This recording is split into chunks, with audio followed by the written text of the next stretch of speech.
있는데 여러분들이 감정적으로 얼마나 변절자인지 제가 증명해 드릴 수 있는 게 있는데, 본당 신부 인사 이동하는 날이 있죠. 본당 신부 떠난다고 이제 저도 이제 신자분들한테 여러 번 속았어요. 예, 첫 본당 나가서 이제 보좌 신부 때 본당에서 떠났는데 신자분들이 막 미사 때부터 울기 시작하시는 거예요. 가는데 막 신부님 그러면서 막 손 들고 막 우리 죽을 때까지 따라다닐 거예요. 그러는데 따라오는 사람이 한 사람도 없어 지금. 막 손 들고 난 다음에 그 다음에 막 울다가 그래 옆에 자매하고. 근데 새로 오는 신부님은 어떻게 생겼어? 이런 감정의 변절자들을 그 신부는 또 그것도 모르고 가면서 막 질질 울어요. 아유 그렇게 몇 번 이렇게 배신을 당하다 보니까 이제는 신자분들이 울 때마다 울지 말라고. 자, 분노라는 거는요, 진짜 다루기가 힘든 것인데, 일단 이 화해하려는 의지를 그냥 분노란 감정을 처리하지 않고 바로 뛰어오르게 되면은 다른 문제가 발생한다라는 거예요. 반드시 얘는 손을 보고 지나가셔야 돼. 그를 이제 분노 해소다라고 얘기를 하는데, 분노 해소하는 방법은 뭐 제가 여러 가지를 말씀드렸어요. 뭐 그 분노 해소 방법은 워낙 심취해서 많이 다루니까. 근데 여러분들이 정말 저렴하게 그냥 이렇게 분노 해소할 수 있는 방법은 그냥 막 소리 지르는 게 제일 좋아요. 빈 방에서 베개 하나 붙잡고 그 베개에다가 내가 제일 싫어하는 사람 얼굴 사진을 붙여놓고 거기다 대고 들이받든가 물어뜯든가 하여간 이렇게 베개를 가지고 30분만 신경질을 하면은 괜찮아요. 그게 권장하는 시간이 딱 30분이거든요. 체력이 좋으면 1시간도 하셔도 되고, 뭐 한이 많으면 하루 종일 하셔도 되는데, 그렇게 화내는 게 이게 쉬운 일이 아니에요. 30분만 하면 진이 다 빠져요. 그냥 배고프고 아무 생각 없어요. 화가 계속 남아있는 거는 그거는 내가 체력이 좋아서 그런 거예요. 한이 많아서 그런 게 아니라 화낼 기운이 남아서 그런 거예요. 나중에 병들고 아프면 화낼 기운도 없으면 그때 내가 이제 노인네가 된 거예요. 노인분들은 안 싸우잖아요. 그게 경제에 도달해서 그런 게 아니라 기력이 딸려서 그런 거예요. 그러니까 여러분들이 누굴 보고 승질내고 화내고 그러는 거는 아직 내가 건강하고 젊다라는 증거예요. 저도 이제 그런 생각이 드는데, 저도 이제 나이가 먹다 보니까 이제는 이제 화내는 어떤 옛날에는 그냥 사사건건 다 화를 냈어요.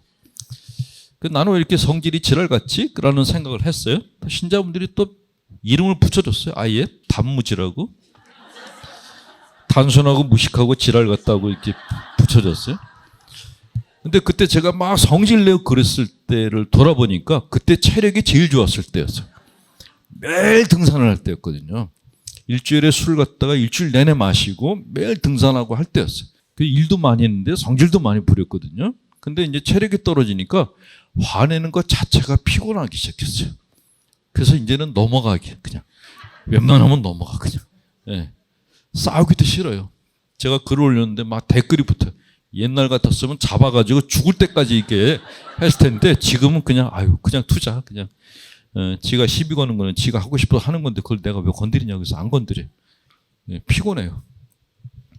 제 명을 줄이기가 싫다는 생각이 들어서. 어쨌건 분노에서는 제일 좋은 거는 말로 하는 거죠. 베개에다 대고 말로 쏟아붓는 게 제일 좋고, 그 다음에 말보다 더 좋은 게 행동을 하는 거예요. 그냥 이렇게 샌드백을 두들기거나 베개를 두들겨 패거나 하는 게 제일 좋아요. 30분. 두 번째는 과거로 돌아가시는 거죠. 과거. 내가 화를 내고 있는 그 대상에 대한 기억은 현재 건가요? 미래 건가요? 과거 건가요? 시제가 과거예요. 그러니까 과거에 일어난 이미 지나간 일에 대해서 내가 지금 화를 내고 있는 거예요. 그래서 다시 내가 과거로 돌아가시면 돼요. 그때로 돌아가서 그때 그 사람한테 못했던 말을 하는 그런 프로그램을 하나 만드시는 게 좋아요. 나도 그때로 돌아가고 그 사람도 그때로 돌아가서 그때 왜 그랬냐고, 너 왜 그랬어? 라고 말하는 그런 게 자기 그 혼자만의 드라마를 연출하시는 것도 괜찮아요. 사이코 드라마 비슷하게 나 혼자서 그런 걸 하시는 것도 괜찮아요. 그렇게 해도 풀려요. 사람 마음은 굉장히 단순하고 아이 같아요. 애가 밖에 나가서 두들겨 맞고 들어왔어요. 근데 엄마가 그 애를 갖다 달래주면서 아니 그놈 내가 때려줄게 그러면서 떼찌 그러면 애가 안 울어요. 근데 그게 어른들도 똑같이 효과가 있어요. 나도 그 당시로 돌아가서 그 사람을 어린 내 앞에서 그 사람을 때리는 그 드라마틱한 공상을 하는 것만으로도 풀려요. 그게 사람 마음이에요. 그런 마음을 이용하시는 게 좋다라는 말씀을 드립니다. 제가 오늘 아침에 그 심리학 책을 보다가 우연히 이렇게 보게 된 기절이 있는데 저는 뭐 장가를 못 갔으니까 부부관계를 잘 모르는데 부부가 싸우고 난 다음에 남편들이 부인한테 용서를 못하는 게 3가지가 있다고 그러더라고요. 뭘까요? 부인들이 얘기해 보세요. 남편들이 화가 나서 자기 부인을 갖다 도저히 용서 못하겠다고 하는 것 3개가 뭘까요? 다 혼자 사세요? 남편들이 화가 나면 제일 먼저 무슨 얘기를 합니까? 형제님 저기 부인한테 화가 나면은 제일 먼저 뭐부터 얘기하세요? 물론 여러분들은 묵비권을 행사할 권리가 있고 잘못 얘기했던 저녁밥을 못 먹을 수도 있으니까 그 부부 상담 전문가인데 그 사람이 남편들이 부인들에 대해서 갖고 있는 불만이 3가지인데 첫 번째가 아침밥이라고 그러더라고요. 맞습니까? 당신이 언제 나 아침밥 제대로 해줬어? 이게 제일 먼저 얘기하는 거래요.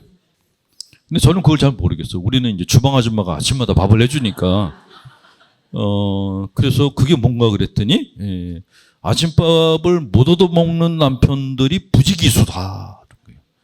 아니면 밥을 해주는데 전날 남은 음식을 합쳐가지고 비빔밥으로 내주는 게 많다더라라는 그런 얘기를 들었어요. 아침밥은 드십니까? 두 번째가 부부관계래요.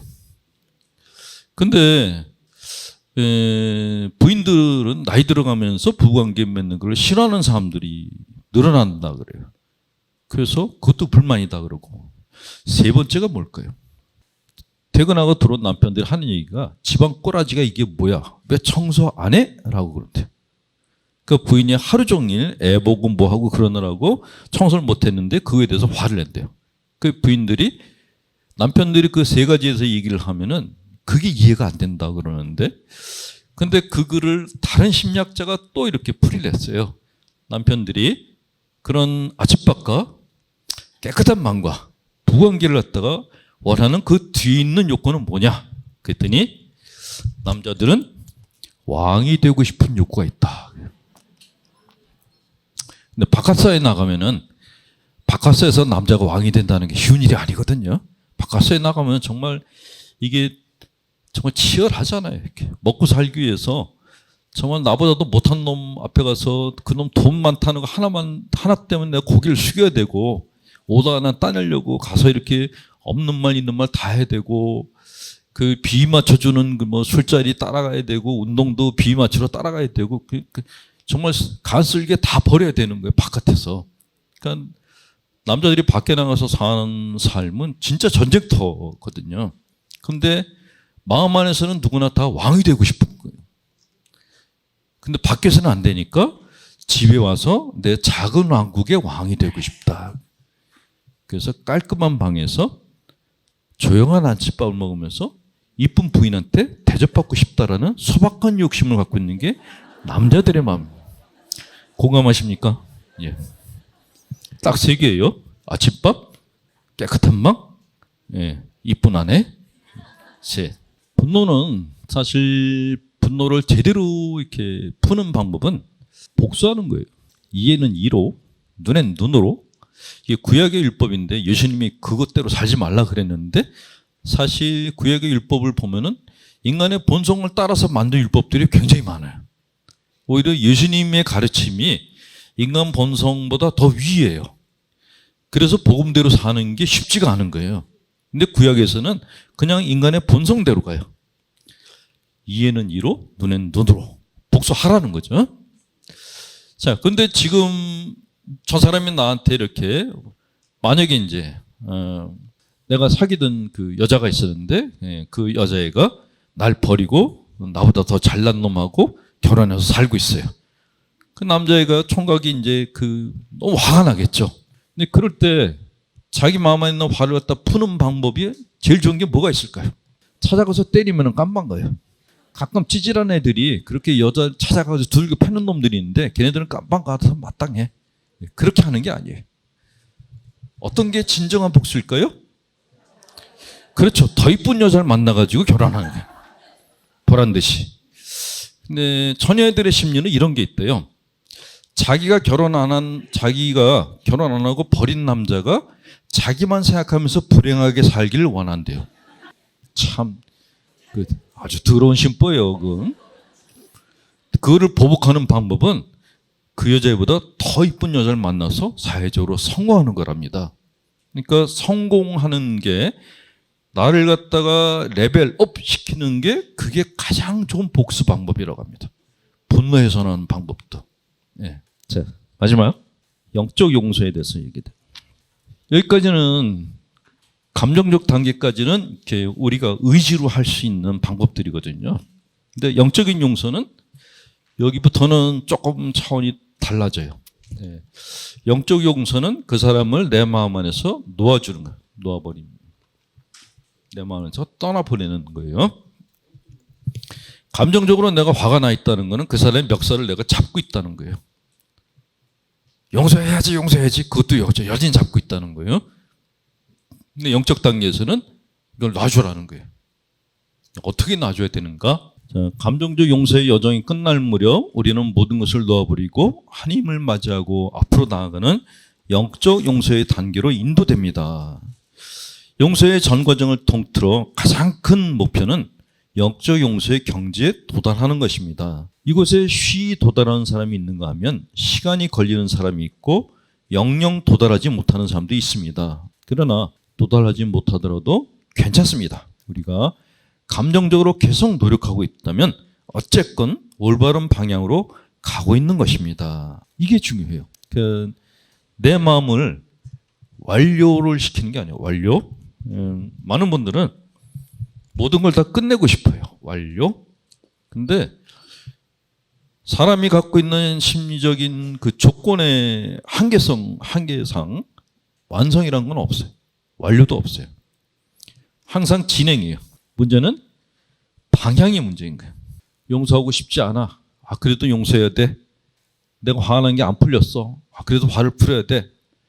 방향성만 잡히면 되는 거예요. 지금 내가 이 사람을 용서했느냐 안 했느냐는 그건 그다음 문제인 거고 제일 중요한 거는 방향 설정이 돼 있느냐 하는 거예요. 난 저걸 그냥 용서 안 할 거야라고 단정적으로 손을 띈 거는 그건 가장 안 좋은 거죠. 그거는 손을 띈 상태도 아닌 거예요. 네, 중요한 거는 어쨌건 내 마음의 방향을 하나님께서 원하시는 방향 쪽으로 잡고 가는 게 되게 중요하다. 이 방향으로 가는 걸 다시 역행시키려는 것들은 반드시 있습니다. 이거를 우리는 심리학에서는 저항이라고 얘기해요. 내 마음 안에는 내가 더 나아지고 싶은 욕구와 내가 더 나아지길 원치 않는 욕구가 공존하고 있어요. 참 모순이죠.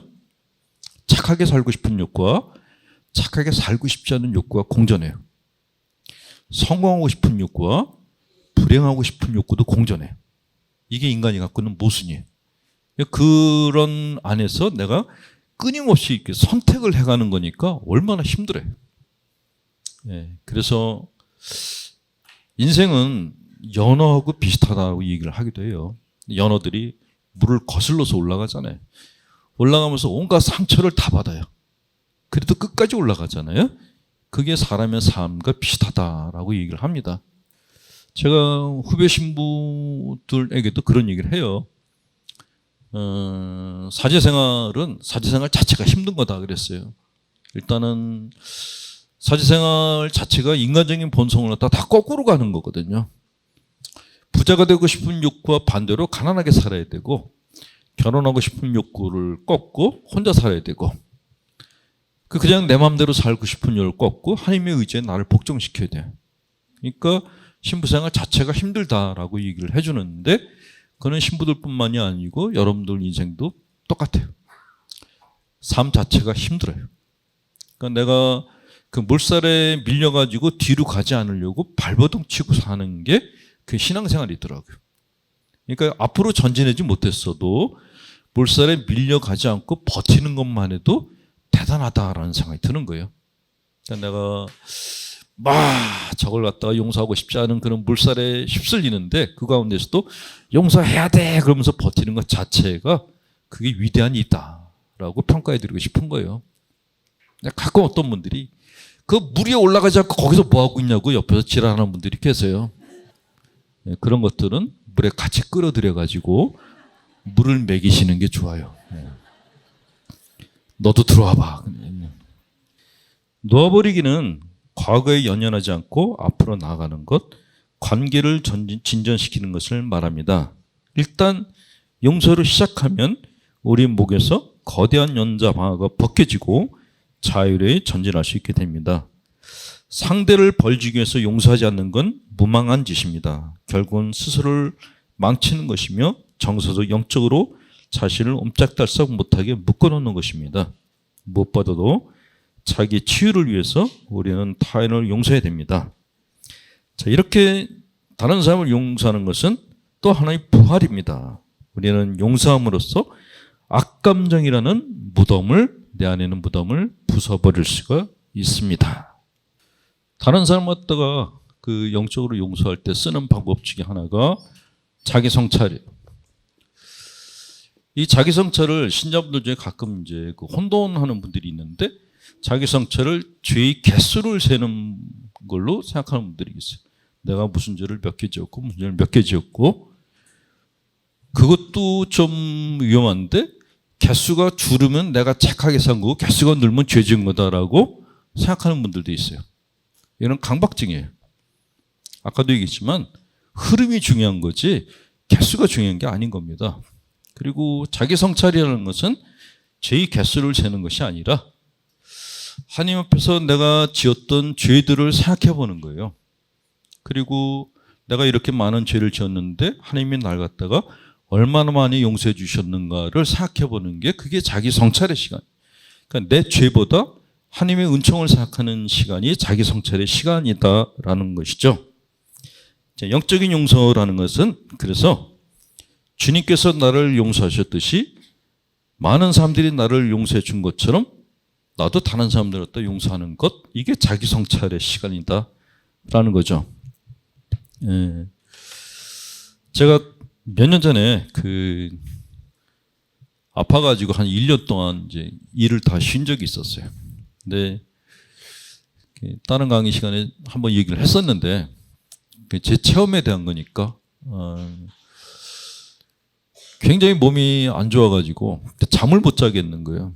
그래서 뭐 누워 있으니까 누운 건 더 괴롭고 그래서 이제 거의 뭐 이렇게 기다시피 이게 조배실에 들어갔어요. 성처조배하는 데 들어가서 이불을 깔아놓고 새벽 2시쯤이었는데 거기에 바닥에 엎어졌어요. 그리고 예수님한테 기도했어요. 살려주세요. 아파 죽겠다고 살려달라고. 내 병을 빨리 낫게 해달라고. 근데 여전히 아픈 거예요. 근데 그냥 매달렸어요. 아파 죽겠다고. 근데 갑자기 이게 그 사람이 이렇게 굉장히 신체적으로 아프면은 선망 현상 같은 게 나타난대요. 그러니까 영적 체험하고 이렇게 정신적인 망상하고 이게 구분하기 어려울 때가 많은데 굉장히 아픈데 갑자기 그 십자가 쪽에서 뭐가 이렇게 오는 거예요. 그냥 엎드려 있는데 근데 제 눈앞에 웬 해골바가지가 하나가 보였어요. 그 깜짝 놀랐죠. 이게 아파 죽겠는데 무슨 해골이 앞에 있지? 근데 해골이 썩어 문드러진 거예요. 냄새까지 나요. 이게 뭐지? 근데 그 다음에 이제 제가 들은 소리가 그게 네 영혼이야 라는 소리를 들었어요. 그래서 이게 내 영혼이야? 근데 그 다음에 그게 싹 사라지더니 그 다음에 제가 살아왔던 과거가 정말 파노라마처럼 눈앞으로 쫙 지나가는 거예요. 살아오면서 지었던 죄들이 냄새까지 싹 지나가는데 그게 다 지나간 다음에 그 생각이 들더라고요. 아, 내가 정말 용서를 많이 받았구나. 그래서 그 새벽에 정말 펑펑 울었어요. 제가 늘 이렇게 심리학 공부하면서 의문을 가졌던 게 죄의식에 대한 것에 굉장히 많은 의문을 가졌거든요. 왜 교회에서는 사람들을 죄인으로 만들까? 주님께서는 사람들에게 행복선언을 하셨는데 왜 사람들을 죄인으로 만들지? 어떤 사람들은 아예 대놓고 얘기하는 거예요. 뭐 이렇게 어떤 모임에선가 이렇게 엄마들 모임이 있었는데요. 뭐 이 중에 뭐 낙태한 자들은 뭐 대죄를 지은 자들이라고 뭐 어떤 양반이 소리를 질렀대. 그 얘기를 들은 엄마들이 이제 너무나 죄책감 심해져가지고 우울증 걸린 사람도 있고 그랬다 그래요. 근데 그렇게 하는 것이 과연 이게 합당한 것일까? 그런 거에 대해서 의문이 있었어요. 사람들한테 너희는 하나님을 버린 족속들이야. 너희는 하나님의 뜻을 따르지 않는 그런 나쁜 것들이야. 라고 신자들을 죄인으로 만드는 게 과연 이게 복음적인 걸까? 라는 생각을 가졌어요. 근데 그때 그런 영적 체험을 하면서 선망인지 영적 체험인지 잘 모르겠는데 어쨌든 그 체험을 할 때 무슨 생각이 들었냐면은 죄의식이 이게 다른 거구나. 건강한 죄의식이 있고 병적인 죄의식이 있어요. 아, 내가 죄의식에 대해서 부정적인 생각을 가졌던 것은 이것 때문에 그랬구나라는 생각이 들었어요. 죄의식이라는 건요, 자발성이 있어야 돼요. 내가 먼저 느껴야 되는 거예요. 내가 주님께 죄송하고 다른 사람들한테 미안하고 그때 그 죄의식이 나를 바꿔줘요. 그때 이제 회개라는 걸 하거든요. 회개라는 것은 내가 살아온 인생의 궤도를 바꾸는 거죠. 그게 회개예요. 근데 그런 회개는 내가 잘못했구나 하는 그런 자의식이 생겼을 때 가능한 거예요. 병적인 죄의식은 뭐냐? 그냥 몰아붙이는 거예요. 네가 죄인이라고. 이러면은 병적인 죄의식은 건강한 죄의식에서처럼 부끄러움을 느끼고 변화하려고 하는 그런 변화 의지가 생기는 게 아니에요. 변화 의지가 생기는 게 아니라 자기 처벌을 하기 시작해요. 심지어는 학대를 하기도 합니다.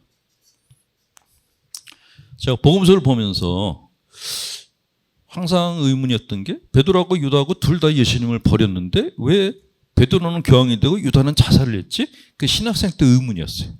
근데 그게 답이 여기 있더라고요. 그러니까 베드로 사도는 자기가 완전하지 않다는 걸 알고 있었어요. 예수님을 버린 다음에도 나는 완전하지 못한 자다라고 고백을 했어요. 어느 정도까지 고백을 진솔하게 했냐면 당신이 예수님을 버린 내용을 복음서에 아예 수록을 해가지고 대대로 전하게 했어요. 우리 같으면 쪽팔려서 못해요. 내가 잘한 것만 역사서에 남기고 싶지 내가 잘못한 걸 갖다 역사에 싣고 싶은 사람이 누가 있어요? 저는 베드로 사도가 위대하다는 게 그거다라는 생각이 들어요. 베드로 사도는 당신의 부끄러움을 고백을 했어요. 고백해가지고 하느님이 얼마나 사랑이신지를 증언을 한 분이에요. 그게 진정한 의미의 회개라고, 그게 진정한 의미의 죄의식이라는 거죠. 근데 유다는 병적인 죄의식을 가졌던 분이에요. 나같이 완전한 자가 이런 일을 저지르면 이건 있을 수가 없어. 그 병적인 수치심이 생기고 병적인 수치심은 자기 처벌을 하게 되어 있습니다. 유다가 갖고 있던 거죠. 근데 신자분들이 갖고 있는 거는 외부 종교인들이 너희는 죄이냐라고 몰아붙이는 거예요.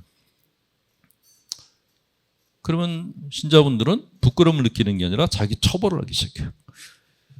이게 식별이 되어야 되는데 간혹 종교인들 중에 이거 식별 없이 그냥 얘기하는 사람들이 있어요. 제가 종교방송을 자주 보거든요.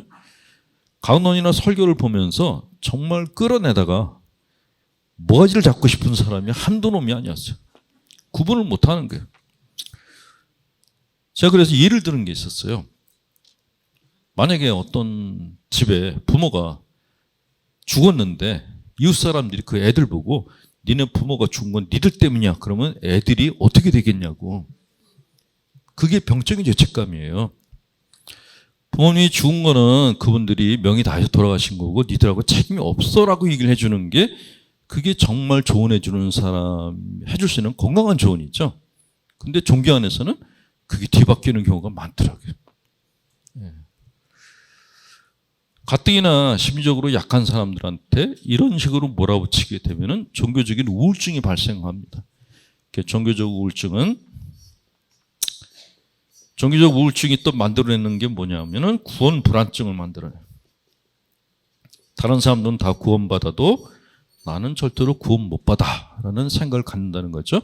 이 구원 불안증에 시달린 사람들은 기도를 무지하게 많이 하는데 하나님께 가까이 가질 못해요. 하나님은 예수님이 그랬잖아요. 나는 이제 너희를 종이라고 안 부르고 벗이라고 부르겠다고. 하나님이 오시는데 내가 어려워서 도망가는 거예요. 본당에서 신자분들이 본당 신부를 너무너무 어려워하는 분들이 계세요. 어떤 신자분들은 신부님 우리하고 밥 먹으러 가요. 그런 분들이 있는가 하면 어떤 신자분들은 그냥 쳐다보기만 해도 도망가. 그러면서 신자들하고 밥 먹으러 가면 그걸 또 뒤에서 보면서 섭섭해해. 섭섭해하면서 따라오지는 못해요. 그리고 뒤에 가서 뭐라고 했냐면은 우리 본당 신부님들은 이쁜 년만 좋아해. 이렇게.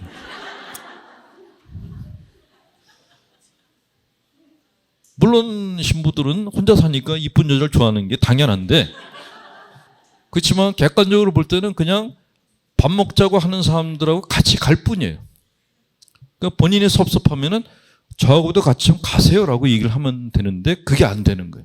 근데 이게 신앙생활에서도 좀 비슷한 게 나타나요. 하나님께 그냥 응석을 부리고 매달리고 기도하면 되는데 그걸 못 하는 거예요. 예수님 앞에 가가지고 내가 당신을 죽인 죄인이라는 고백밖에 못 해요. 가까이 가질 못하죠. 그런 분들은 예수님이 나한테 와도 도망을 간단 말이에요. 그렇게 신앙생활을 하는 게 아니라는 거예요. 가까이 가시라고요. 가서 정직한 나를 보여드리시라고요. 그래야지 당신도 나한테 들어올 수가 있죠. 도망가지 마시라. 이거는 좀 중급반 이상에서 얘기 드리는 건데 다른 사람을 용서하지 못하는 나를 보고 내 안에 있는 죄성을 발견하잖아요. 죄라는 거는 죄를 지을 때 그걸 얘기하는 것이 아니라 내가 바른 삶을 살고 싶은데 그러지 못하는 나를 보는 거예요. 바오로 사도도 그런 고백을 했잖아요. 내가 의로운 삶을 살고 싶어도 내 안에 그러지 못하게 하는 뭔가가 있다라고 고백을 했는데 근데 그게 모든 인간들이 갖고 있는 본성이에요. 그러니까 거룩한 삶을 지향하고 싶어도 그게 안 되게 만드는 뭔가가 있어요. 우리는 프란치스코 성인이 굉장히 완벽한 분이라고 생각하고 있습니다. 아시시에 가보신 분들은 아시겠지만 아시시에 가면은 프란치스코 성인의 그 흔적을 다 이렇게 공경하도록끔 세팅이 돼 있잖아요. 그 중에서도 이제 악권인 게 프란치스코 성인이 이렇게 그 성욕을 갖다가 잠재우기 위해서 가시밭에서 뒹굴었던 그 가시밭도 이렇게 그 정원도 이렇게 보관을 해놨어요. 그러니까 신자분들은 가면은 다른 걸 생각 안 하시고 그냥 이분이 얼마나 힘드셨을까만 생각해요. 근데 인간적인 관점에서 프란치스코 성인을 보세요. 완전하지 않으셨다는 거예요. 이 프란치스코 성인이 왜 가시밭에서 왜 뒹구셨을까요? 성욕 때문에 그러셨거든요. 근데 성적인 그런 욕구가 왜 생겼을까요? 젊었으니까 생기는 게 당연하겠죠. 근데 당신이 수도자가 되기 전의 삶은 풍기문란이었거든요. 총각 시절에 동네 처녀들하고 많이 노셨거든요. 사람이 짓는 죄는 이게 죄가 고약한 게 이게 중독성이 있어요. 중독이라는 게 꼭 술, 담배 이것만 중독이 아니에요. 습관도 중독이 돼요. 근데 중독되는 게 이게 싫은 게 중독될까요? 아니에요. 좋은 게 중독되는 거예요. 내가 좋은 게. 그러니까 인간의 마음 안에는 쾌락을 자극하는 것들이 중독성이 강한 거예요. 문제는 건강식품들은 먹기가 싫어요. 불량한 것들은 그렇게 맛있어요. 물 마시라 그러면 안 마시지만 코카콜라는 딥다 부어 마셔요. 왜요? 짜릿해서. 예, 코카콜라가 몸에 안 좋아, 콜라가 안 좋아 그러잖아요. 근데 안 마셔요. 근데 늘 그거는 생각이 나요. 마시고 싶다? 그게 중독이에요. 마시냐 안 마시냐가 중요한 게 아니고 마시고 싶다는 생각을 해야 돼 말아야 돼 이게 중독 상태라는 거죠. 그 프란치스코 성인이 예전에 만났던 그런 처녀들 갖다가 수도 생활하는데 계속 생각이 나시니까 가시밭에 가서 뒹구신 거예요. 그 가시밭에 또 무슨 죄가 있다고. 저는 프란치스코 성인보다 그 가시밭이 더 불쌍하다는 생각이 들어요. 왜냐하면 하느님이 성인이 다칠까 봐 그 가시를 다 없애버리셨대. 근데 장미가 가시가 없으면은 그런 장미가 아닌 거예요. 예, 그래서 갈 때마다 프란치스코 성인보다 가시밭이 불쌍하구나 하는 생각. 프란치스코 스태프분들이 보면 난리 칠지 모르겠는데 프란치스코 성인 자체는 그분은 굉장히 인간적인 분이었고 그분의 기록을 보면은 그러니까 여러분들은 기적 이쪽에만 치중해서 보시는데 그분의 삶 자체를 한번 보세요. 굉장히 인간적인 분이었고 그런 내 안에서 올라오는 것들을 극복하려고 정말 애를 많이 쓴 분이었구나 하는 생각이 들어요. 예. 근데 그것이 우리들한테도 다 똑같다는 거예요. 인간적인 조건은 똑같아요. 그러니까 내 안에서 나를 계속 흔들어대는 것들과 싸우는 거는 그분이나 우리나 다 똑같아요. 근데 그 싸움에서 이겼냐 졌냐 하는 것 그것만이 다를 뿐이죠. 자, 얼마나 이겼냐 이건 중요하지 않아요. 그런 것들을 극복하고 이기려고 노력하고 있는가 이게 더 중요합니다. 내가 노력한 것만큼 하나님께 보상을 받으면 그걸로 된 거죠. 어떤 신자분이 그런 얘기 하시더라고요. 죽고 나서 천당에 가면은 거기도 이렇게 뭐 그 아파트 평수가 다르다는 얘기를 들었대요. 그래요? 그랬더니 뭐 세상에서 열심히 살았던 사람들은 100평 아파트에 살고 아닌 사람들은 이렇게 그 뭐 평수가 작은 데를 준다 그러는데 그런 얘기를 들었대요. 그러시냐고 했더니 근데 자기는 그냥 살아있을 때 그냥 마음껏 살다가 그냥 천당에 달동네 3빵이라도 그냥 얻었으면 좋겠다. 3빵이라도 괜찮다고. 천당 문 옆에 창고라도 주면은 자기는 족하다고 얘기하시는데 그 얘기를 들으면서 이분이 되게 편안하게 사는 분이구나 하는 생각이 들었어요. 예. 그런 마음가짐으로 사시는 것이 신앙생활을 편하게 하는 방법이거든요. 본당에서 신자분들 만날 때에도 여러 가지 따지는 분들 있거든요. 그런 분들은 만나면 참 불편해요. 근데 그냥 만나러 오는 분들이 있어요. 그냥 재밌는 분들. 그분들은 만날 때마다 더 보고 싶단 말이죠. 생각을 너무 많이 하고 사는 게 그렇게 좋은 것 같지는 않아요. 그러니까 뭔 얘기하다 옆으로 샜냐? 자, 어쨌건 결론. 용서를 3부작으로 해드렸는데 마지막 결론은 뭐냐면 용서는 저 사람을 위해서 하는 게 아니에요. 자기 자신을 위해서 하는 거예요. 내 속이 편하려고. 그래서 내가 저 사람하고 내가 용서해 줄게라고 말을 안 했어도 그건 상관없어요. 저 사람하고 상관없이 그냥 나 혼자 용서하고 나 혼자 편하면 되는 거예요. 그 다음 거는 하느님이 알아서 하세요.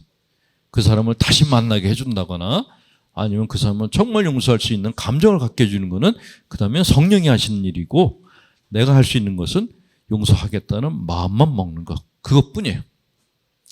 용서하지 마라는 소리가 올라왔을 때 아니야 내가 용서하지 않았을 때보다 용서했을 때가 내가 훨씬 더 나라고 내 안에 있는 소리를 절제하는 것 그게 신앙생활이고 그게 영신수련이에요. 네. 영신수련 특별한 거 아니에요.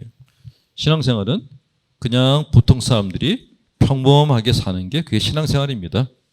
너무 이렇게 신앙생활을 너무 높게 정말 거룩하게 인간적인 삶과 떠난 삶이라고 생각하시면은 그 무게감에 짓눌려 가지고 신앙생활을 못할 수가 있어요. 네. 그렇게 사는 분들은 그분들대로 사시고 우리는 그냥 여기서 살면 돼요. 네. 기생충 보셨죠? 네. 이렇게 지상 반지하, 지하 이렇게 나오고 있잖아요. 근데 이 세 군데 중에서 어디에 살고 있는 사람이 영화에서 제일 행복한 사람이었죠? 지하였어요. 우리가 볼 때는 어떻게 저런 데 살 수가 있어? 그런데 지하에 사는 사람이 뭐라고 했냐면 난 여기 사니까 너무 좋아 라고 얘기했어요. 그러면 된 거죠. 예. 굳이 여기까지 왜 올라가려고 그랬어요? 그냥 여기 살아도 되는데. 예. 이렇게 얘기를 하고 나면 꼭 신자분들이 그런 분들 계세요. 그럼 날 보고 평생 지하 세방에서 살라는 거냐? 예. 내 마음이 자족하고 행복하면은 지금 내가 있는 자리는 그렇게 크게 의미가 없다라는 거예요. 내가 좋아하는 사람들과 함께 살고 있으면은 거기가 어딘가는 그 다음 문제라는 거죠. 제일 중요한 거는 나를 좋아하는 사람들과 내가 만족하면서 사는 게 제일 좋다라는 거죠. 근데 사람들이 나를 좋아하게 만들려면은 내가 다른 사람들을 용서할 줄 아는 마음을 가지면 돼요. 용서를 못하면은 삐져가지고 항상 이렇게 우거지상을 해야 되잖아요. 그러면 누가 내 옆에 오려고 그러겠어요? 개도 안 와, 개도 안 와. 지네 주인이 얼굴이 우중충하면은 개들도 옆에 안 와. 웃어야지 오지. 주인이 우거지상으로 와 그러면 개들도 프란치스코 성인이 정말 남을 용서하는 마음을 가졌다는 것은 새들이 이렇게 프란치스코 성인이 왔다 그러잖아요.